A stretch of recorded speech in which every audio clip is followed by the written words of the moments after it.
Howdy, Hillbilly Nation. This is American Hillbilly. Good to see y'all today. I'm going to put up a little unusual video for this channel. I'll try to keep it short. I was going to do this video yesterday, but then I decided against it. And then something's just been kind of eating at me. And it's like, okay, I'm just going to go ahead and do this video. So as most of us know in the 2A community and even across the country, anytime that bad people do something bad with firearms, it spreads across the media like wildfire. And there's all kinds of discussions about, maybe getting rid of firearms or this and that. We've seen it over and over again. This video is about a bad person doing something bad to somebody else without a firearm. And the news did not just spread like wildfire across most of the news channels and stuff like that. I assume by now it's starting to get out there and people starting to see this video. But at first it was pretty much only up on X.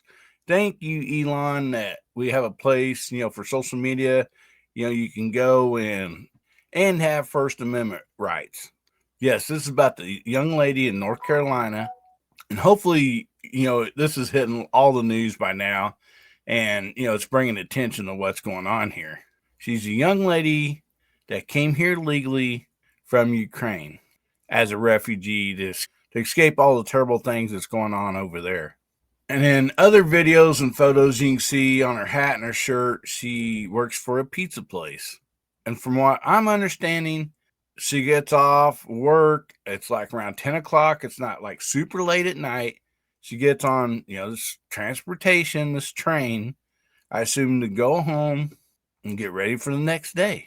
And if you watch this full video, I'm not going to show the full video, but it shows her walking on the train. This is like the first seat. Nobody's sitting in it. She sits down. She's got her earbuds in.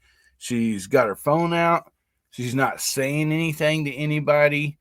Nobody can hear what's on her phone, like say if it's music or something to aggravate anybody, because you can clearly see she has earbuds in.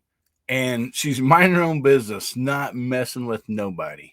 And this person behind her does a terrible thing. I mean, it's sad. It really is. It breaks my heart that things like this happen. I have 3 daughters, 6 granddaughters.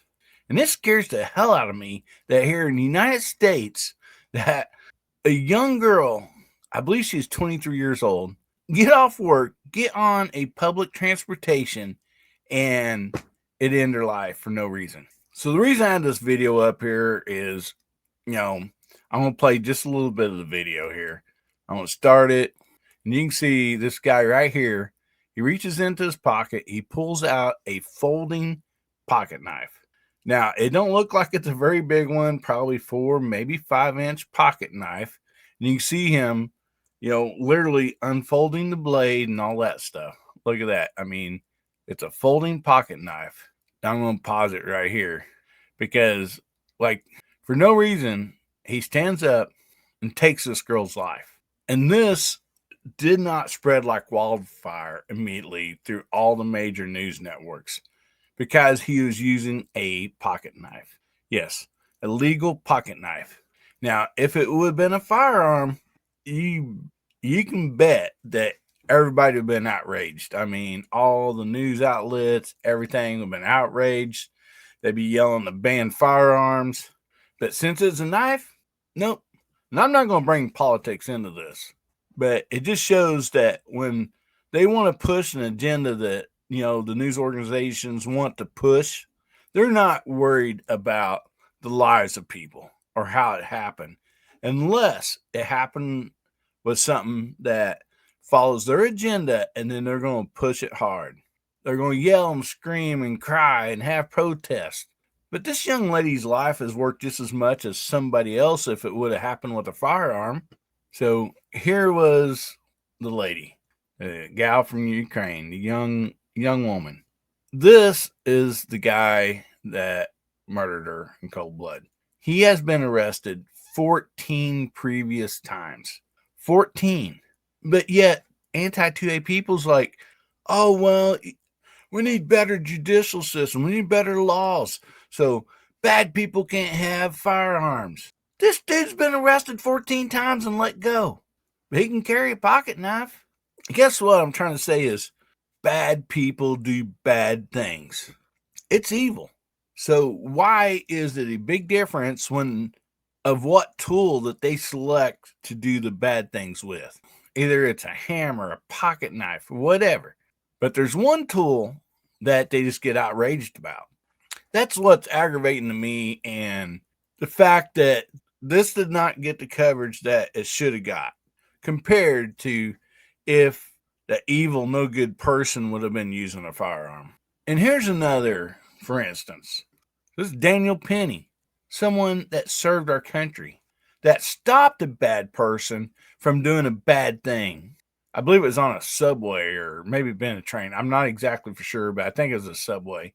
And this caption up here, like, it's right. It says, mind your own business on a train and get stabbed to death. Step in to defend others, and you face 15 years in prison for manslaughter. So there was other people on this train right here with this young lady that didn't do anything. Matter of fact, this guy like walked through the train. He was bleeding out of his right hand. I assume while he's doing that evil business that he was doing, the knife probably closed, cut his hand really bad. And the video later on shows like him walking to the train, bleeding out of his right hand. He takes a sweatshirt, covers all up, stands there, wait for it to stop, walks off. Now, I'm not for sure what the laws are in the city and on these trains, but if people were legally allowed to carry a firearm, this could have been prevented. That guy's sitting there and he's thinking, I got a knife and these people around me might be carrying. Don't know if that would have stopped it because evidently this man is definitely very evil. But just what an evil piece of crap to stab a young lady from behind that's just minding her own business. And she's a refugee from Ukraine. It just burns my ass that the news companies just didn't cover it right off the bat. Yeah. Like I said, I almost just didn't make this video, but it just kept bothering me inside, that this even happened and no news on it at all, especially like the first day or so. Matter of fact, the Mirror said, don't share videos, don't talk about it, and that's she tried to suppress it. But if it would have been a firearm, man, it would have been a whole different story. On this channel, I tried to make your day better, and so I do apologize for this video. Nothing good about this video at all, what happened. I think as a part of a 2A community, we need to let it be known. If it's a firearm, everybody's outraged. If it's something else that don't fit their agenda, they don't say nothing. Remember, God, family, country. Make somebody's day better if you can, possibly at all. The good Lord's willing, creeks don't rise. I'll see you again, Hillbilly Nation. I love you.